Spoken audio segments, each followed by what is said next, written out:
미국의 차기 대선 후보 중 한 명인 트럼프의 대외 정책이 한국에 엄청난 후폭풍을 불러올 조짐을 보이고 있습니다. 트럼프가 미국 대선에 승리해 재집권을 한다면 큰 규모의 방위비 증액 요구를 할 것이며 주한미군 철수까지 고려한다는 소식에 대한민국이 촉각을 곤두세우고 있는 중입니다. 국방과 안보는 온전히 자국의 계획대로만 이루어질 수 없는 것이 현실입니다. 전 세계의 모든 나라들은 어떤 식으로든 국제관계 속에 얽혀있기 때문인데요. 대한민국도 마찬가지입니다. 먼 과거로 거슬러 올라갈 필요 없이 일제강점기에서 벗어난 광복 이후 대한민국은 주변국들의 압박 속에서 생존을 위한 전력 투구를 해왔습니다. 그나마 미국이라는 초강대국과 매우 밀접한 혈맹이라 안보에 관한 부담을 상당히 줄일 수 있었습니다. 하지만 미국의 한반도에 대한 대외 정책이 항상 우리에게 유리한 방향으로 흘러가지는 않았습니다. 1950년 1월 미국 국무장관 딘 애치슨이 발표한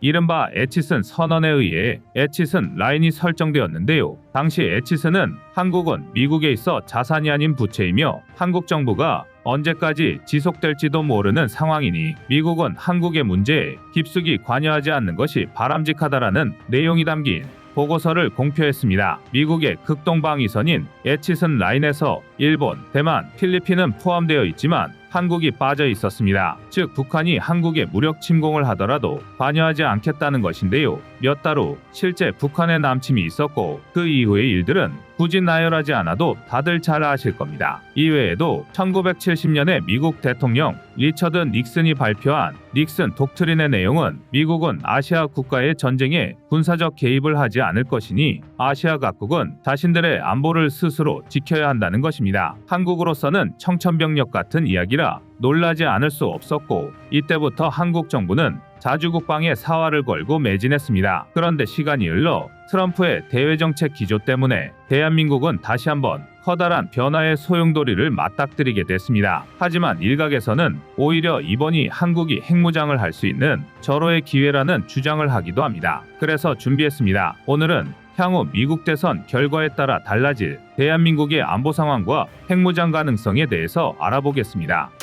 지금 보시는 영상이 마음에 드셨다면 지인들의 카톡으로 공유해주세요. 여러분의 구독과 좋아요는 꺼리튜브 영상 제작에 많은 힘이 됩니다. 도널드 트럼프 전 미국 대통령이 오는 11월 대선에서 당선된다면 나토 회원국들에 대해 국방비 지출의 기준을 현재의 GDP 대비 2%에서 3%로 상향 조정할 것을 요구할 계획이라고 합니다. 영국의 일간지 더 타임스에 따르면 트럼프와 가까운 소식통은 트럼프가 이와 같은 방안을 검토 중이라고 밝혔습니다. 이는 나토 회원국들이 국방비 지출을 늘려야 한다는 폴란드 안제이 두다 대통령의 주장에 영향을 받은 것으로 보이는데요. 두다 대통령은 러시아의 위협에 대응하기 위해 나토가 방위비 지출을 늘려야 한다고 강조했으며 구체적으로 3%라는 수치를 제시했습니다. 현재 나토 회원국들 중 GDP 대비 3%가 넘는 국방비를 지출하는 나라는 폴란드, 미국, 그리스 등 소수에 불과한데요. 트럼프가 당선 후 정말 나토 회원국들에게 3%의 국방비 증액을 요구한다면 나토 회원국들이 더 큰 경제적 부담을 지게 되고 특히 방위비를 충족하지 못하는 국가들에 대한 압박을 강화하는 방향으로 이어질 수 있습니다. 동맹국들의 안보에 대해 트럼프가 너무 경제적인 이익에만 집착한다는 지적도 있지만 미국 정계에서는 나토 회원국들이 미국에만 의존하며 나토 회원국이 책임져야 할 국방비 지출은 소홀히 한다는 불만이 적지 않았습니다. 그도 그럴 것이 나토 회원국들은 스스로 GDP 대비 2% 정도의 국방비를 편성한다는 기준을 세웠지만 이마저도 지키지 않는 나라가 대부분이어서 미국이 나토 전체 예산의 60% 이상을 떠안고 있었기 때문입니다. 따라서 트럼프의 주장도 어느 정도 일리는 있어 보입니다. 문제는 불똥이 대한민국에도 튈 수 있다는 것입니다. 우선 국방비와 관련해서 트럼프가 제시한 3%는 대한민국에도 해당될 수 있습니다. 2022년 기준으로 한국의 국방비 지출은 GDP 대비 2.7%인데요. 해외 군사 전문가들도 이 정도면 적정한 수준이라고 평가했으며 세계적인 기준에서는 상대적으로 높은 편이라 할 수 있습니다. 하지만 트럼프의 압박이 현실로 이어져 국방비 3%에 도달하려면 시간이 필요합니다. 국가 예산은 누구 말 한마디에 오락가락할 수 있는 것이 아니고 장기적이며 체계적인 계획으로 결정되는 것인데 현재 우리나라의 국방중기 계획에 따르면 2028년이 돼야 국방비 3%가 될 수 있습니다. 국방비는 우리 군에 투입되는 예산이니 그렇다 쳐도 진짜 골치 아픈 것은 방위비도 함께 증액할 것이 분명해 보인다는 것입니다. 방위비란 주한미군의 주둔 비용인데요. 트럼프는 미국 언론 매체 타임지와의 인터뷰에서 한국은 부자 나라인데도 돈을 내려고 하지 않는다라는 발언을 해서 트럼프 당선 시 방위비를 증액하라는 요구를 할 가능성이 높습니다. 게다가 2021년에 타결된 한미 방위비 분담금 특별협정에 따르면 한국이 부담하는 방위비는 국방비 인상률과 연동되기 때문에 트럼프의 국방비 3% 요구를 받아들인다면 방위비도 덩달아 큰 폭으로 인상될 수 있습니다. 그런데 트럼프가 한국에 대해 지나치게 과도한 요구를 하고 있다는 지적도 상당합니다. 바이든 정부 이전 트럼프 집권기에 트럼프 대통령은 한국에게 50억 달러, 하나 약 6조 9천억 원 정도의 방위비를 받지 못하면 주한미군을 철수시켜야 한다는 발언을 한 적이 있습니다. 미국이 한국을 지켜주기 위해 군대를 주둔시키고 있으니 돈을 내놓으라는 것인데요. 이런 발언은 현실에는 전혀 부합하지 않는 거짓에 가깝습니다. 주한미군의 유지 및 방위비 분담금에 관한 체계는 한미한국 간의 복잡한 협상과 합의의 결과물입니다. 주한미군의 법적 지위와 유지에 필요한 조건들은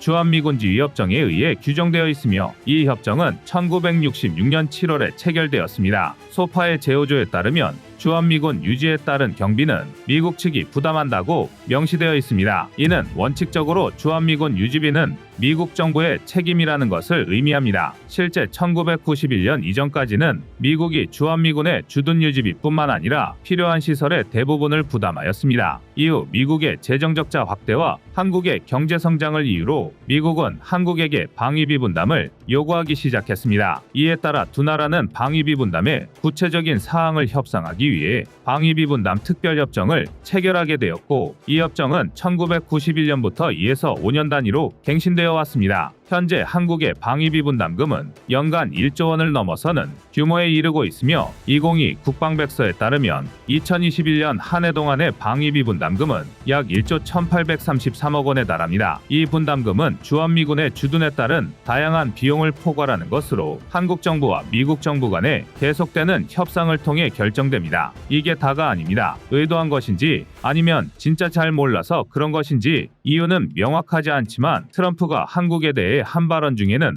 사실과 다른 것들이 많습니다. 심지어 미국의 CNN에서 이런 오류들을 지적하기도 했습니다. 도널드 트럼프 전 미국 대통령이 최근 타임지와의 인터뷰에서 우리는 위험한 지역에 4만 명의 병력을 배치하고 있다면서 한국이 방위비 분담금을 지나치게 적게 내고 있다고 주장했습니다. 그러나 CNN은 자체 팩트체크를 통해 이 인터뷰에서 최소 32개의 오류를 확인했다고 보도했습니다. 특히 트럼프가 언급한 주한미군의 숫자는 사실과 맞지 않습니다. 2016년 말 기준 주한미군의 숫자는 26,878명이었으며 트럼프 행정부가 새로운 방위비 협상에 서명하기 직전인 2018년 12월 말에는 29,389명이었습니다. 트럼프는 또한 자신의 재임 시절 한국이 수십억 달러를 내기로 동의했다면서 지금 내가 없기 때문에 그들은 거의 돈을 내지 않을 것이라고 주장했습니다. 그러나 CNN에 따르면 이는 사실이 아니며 바이든 정부와의 재협상을 통해 한국은 트럼프 때보다 더 많은 분담금을 내고 있습니다. 실제로 2021년 한국 정부는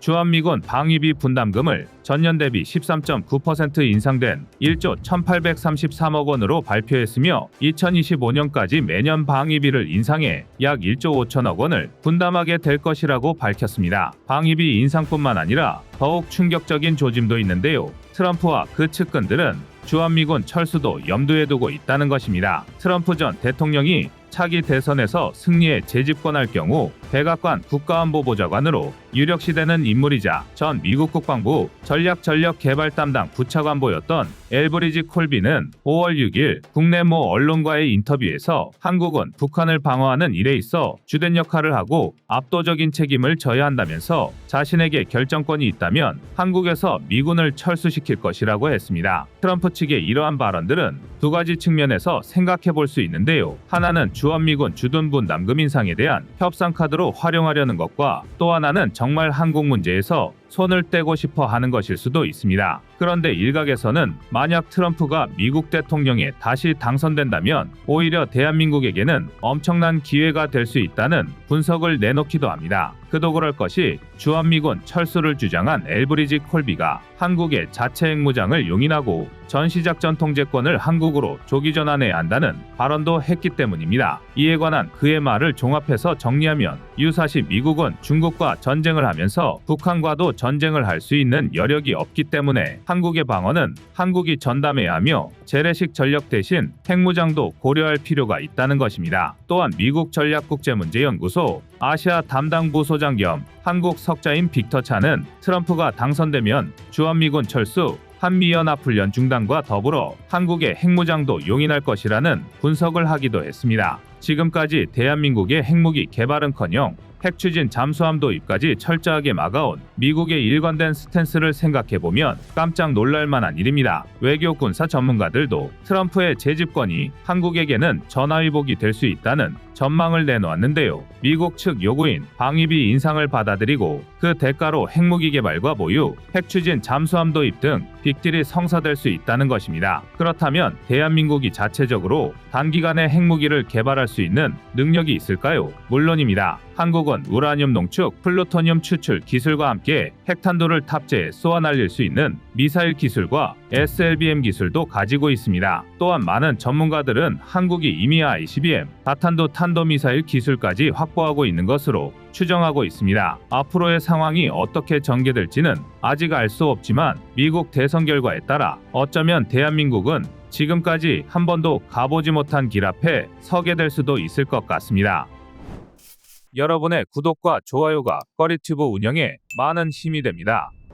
전시작전 통제권, 통칭전자권이란 이름 그대로 전쟁이 발발했을 때 군사작전을 지휘하고 통제하는 권한을 의미합니다. 여기에는 군의 배치부터 작전 수행, 전략자산 운용 등 사실상 전쟁에 필요한 모든 능력이 포함되는데요. 그렇기 때문에 전자권을 곧 군사주권, 국가주권과 동일시하기도 합니다. 그런데 대한민국의 경우 1950년 발발한 6.25 전쟁 탓에 국가 기반이 위태로워지면서 전자권이 유엔군에 위임되었고 이 협정이 지금까지 이어지고 있습니다. 휴전국가라는 특수성 때문인데요. 2024년 대한민국의 군사력이 세계 5위로 평가받고 있음을 생각하면 참 기가 막힐 노릇입니다. 하지만 그럼에도 불구하고 한 가지 오해하지 말아야 할 게 있습니다. 대한민국에 주둔 중인 유엔군 사령관을 주한미군 사령관이 겸임하는 탓에 많은 사람이 전쟁이 발발하면 대한민국 군대가 미국의 통제를 받는다고 생각합니다. 그러나 정확히 말하면 그렇지 않습니다. 1979년 이후 대한민국의 전자권은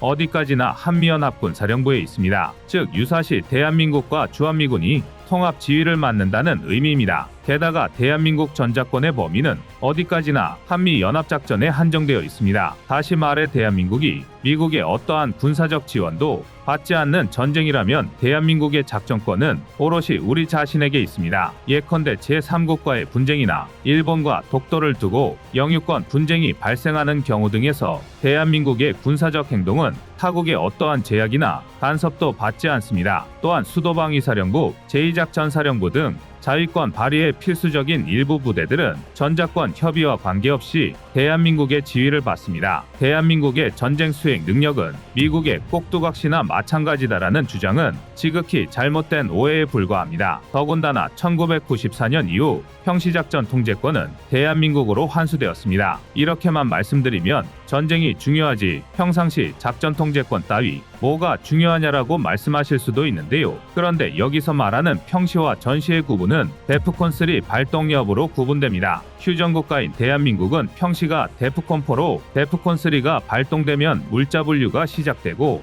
출동 대기 상태에 돌입합니다. 아마 군에 다녀오신 시청자분이시라면 후송, 적재, 방치, 파기로 영내물자를 분류하고 군장을 꾸린 상태에서 대기하는 훈련이 익숙하실 텐데요. 훈련 용어 라운드하우스에 해당하는 훈련으로 데프콘3, 다시 말해 준전시 상태를 의미합니다. 데프콘3는 지금까지 대한민국 역사를 통틀어 단 3번만 발동되었습니다. 1997년이었는데요. 이때부터 전작권이 한미연합사령부로 이관되는 것입니다. 하지만 이걸 반대로 말하면 데프콘3가 발동되기 전까지는 무슨 일이 있어도 평시라는 것입니다. 일례로 국지전 진돗개 경보가 발령된 경우에도 어디까지나 작전 지휘권은 대한민국에 있습니다. 사실상 전면전 상황에서만 전작권을 신경 쓸 필요가 없다는 건데요. 그럼에도 불구하고 대한민국은 무려 1960년대부터 전작권 전환을 위해 모든 노력을 기울여 왔습니다. 그 이유를 알기 위해선 우선 또 하나의 루머를 파헤쳐볼 필요가 있습니다. 일각에서는 F-15K가 뜨면 전작권이 한미연합사로 이양된다는 이야기가 있습니다.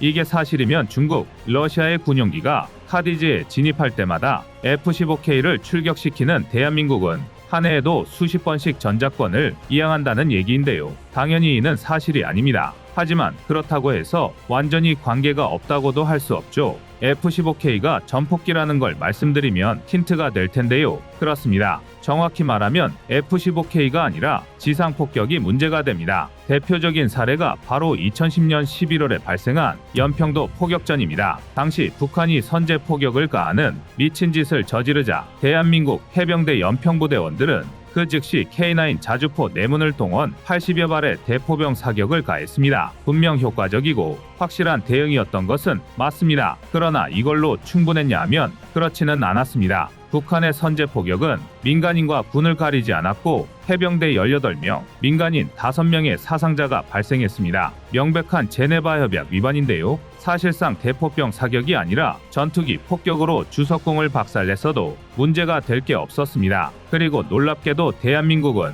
그 직전까지 갔었습니다. 연평도 포격전 발생 보고를 받은 대한민국 수뇌부는 즉시 F-15K 4대를 출격시켰고 대량의 보복과 함께 전투기 폭격을 계획하고 있었습니다. 그러나 유엔사 교정규칙에 따르면 전투기 폭격은 한미연합사의 소관이었습니다. 해석에 따라 전투기 폭격을 전면전의 신호탄으로 볼 수 있다는 규칙인데요. 이에 우리군 합참일부 장성들과 한미연합사의 반대에 의해 끝내 F-15K 폭격은 중단되고 동종동량 대응 원칙에 따라 똑같이 대포병 사격을 가할 수밖에 없었습니다. 단순한 개념에 불과한 군사교리가 전쟁에 있어 얼마나 중요한지 실감이 나실 텐데요. 군이라는 집단의 특성상 개념의 제약은 곧 행동의 제약으로 굳어지기 마련입니다. 반대로 개념의 확장은 창의적 전투를 수행할 수 있는 강군을 만드는 필수 요소입니다. 심지어 대한민국이 전면전을 각오한 정도의 강경 대응을 계획하자 버락 오바마 전 대통령은 물론이고 미 국방부 장관, 합참의장 등이 총출동해 대한민국 수뇌부를 설득했고 결국 한미연합훈련을 강화하는 것으로 연평도 포격전 대응은 끝을 맺었습니다. 어딘가 속 시원한 구석이 없는 찝찝한 결말인데요. 그나마 이후 대한민국은 전작권이 자위권보다 하위 개념이라는 데 착안했고 단독 보복 역량을 키우기 위해 노력했습니다. 현재 서해 최북단 백령도에 배치된 천무를 비롯해 서북도서에 장거리 고화력 체계가 배치된 게 이 때문인데요. 일선지휘관에게 첨단 보복 수단을 지급하여 유사시 대량 응징 보복을 가하더라도 명백한 자위권 행사이며 전작권 합의를 깬 게 아니라는 대책을 마련한 것입니다. 그러나 이는 어디까지나 눈 가리고 아웅일 뿐입니다. 앞서 잠깐 언급했지만 전작권을 전환하지 못한다면 대한민국의 작전 의사결정은 언제까지고 한미연합사에 의존할 것입니다. 실제로 전작권 전환을 위한 노력이 없었던 것도 아닙니다. 그렇지만 문제는 변화가 충돌을 야기할 확률이 크다는 것입니다. 전작권 전환 반대론의 주장을 들어보면 안보 환경의 불확실성이 가장 큰 걸림돌입니다. 가뜩이나 북한의 도발이 극심해지고 중국까지 호시탐탐 대한민국을 노리고 있는 지금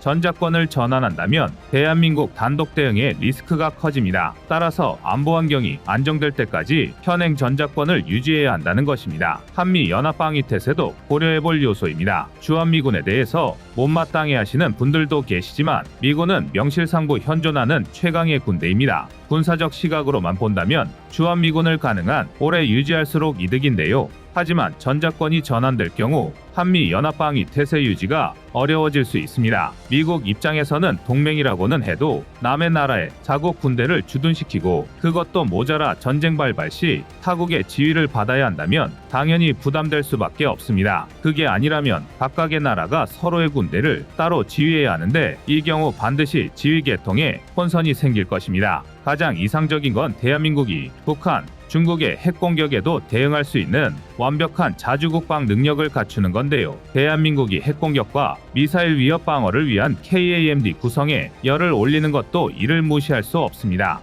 뿐만 아니라 지상, 해상, 공중 가리지 않고 폭발적인 전력 증강을 거듭하고 있습니다. 하지만 정작 이를 증명하기 위한 핵심 군사 능력 검증은 2019년부터 차일피일 미뤄지고 있습니다. 심지어 엎친 데 덮친 격으로 이 와중에 코로나19 팬데믹 사태까지 터지면서 지금까지 재개되지 못하고 있습니다. 이미 대응을 넘어 적을 괴멸시킬 만한 응징 능력을 갖췄음에도 전작권이 발동되지 않는 선에서 멈춰야 하는 것입니다. 물론 전면전이 옳다는 건 아닙니다. 가능하다면 전쟁은 100번, 1000번이고 막아야 합니다. 손자병법에서도 전술 중 가장 상책인 건 싸우지 않고 이기는 것이라 말하고 있는데요. 그러나 대한민국이 오롯이 전작권을 소유하지 못한다면 우리의 의지가 아닌 전쟁이 발발했을 때 대응 능력이 부족할 수밖에 없습니다. 오랜 격언처럼 전쟁 역시 못해서 안 하는 게 아니라 안 해서 못하는 것이기 때문입니다. 특히 선제 공격을 받을 가능성이 높은 대한민국의 지정학적 환경상 전작권 전환은